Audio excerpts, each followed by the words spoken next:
Hi everyone, today we are going to see Spectrum, a brief history on modern India, chapter 2, major approaches to the history of modern India. In the previous video, we have discussed about the Spectrum chapter 1, that is sources for the history of modern India. I have given the link of that video in the description. Please to watch and come. If you are watching my video for the first time or you have still not subscribed my channel, please do subscribe and support me. Now let's see what is historiography. It is a study of historical interpretation which provides recognition of the intellectual context of history instead of seeing history as just a narration of events. Now let's see various approaches in the history of modern India. There are four major approaches like colonial or imperialistic, nationalist, Marxist, and subaltern. Some other approach like communalist, Cambridge, liberal, neoliberal, and feminist also influenced the history of modern India. Now let's see about the colonial approach. The term colonial approach is broadly used in two senses. One is the history of colonial countries and other is the works which were influenced by the colonial ideology of domination. Most of the historians today write based on this second sense. This colonial approach criticized indigenous society and culture. It praised Western culture and their values. It also glorified the individuals who established colonial empires. Example, the history written by James Mill, Mount Stewart, Elphinstone, Vincent Smith, etc.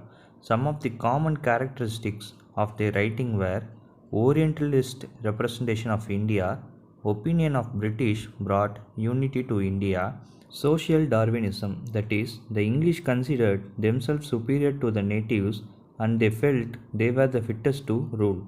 India was viewed as a stagnant society which required guidance from the British, which they considered as white man's burden, and establishing the Pax Britannica to bring the law and order and also peace to the bickering society.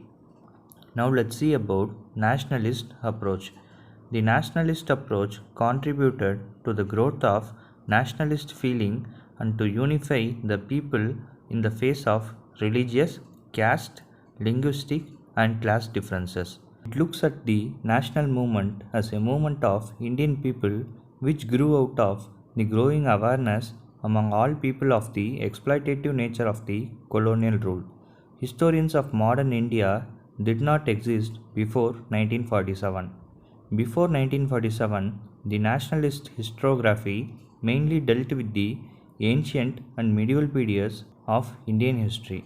The last quarter of the 19th century, a detailed and scientific critique of colonialism for the adverse economic aspects of alien rule was developed by nationalists like Dadabhai Nauroji, M.G. Ranade, G.V. Ghosh, R.C. Dutt, K.T. Tillan, G.K. Gokhale, D.E. Vacha.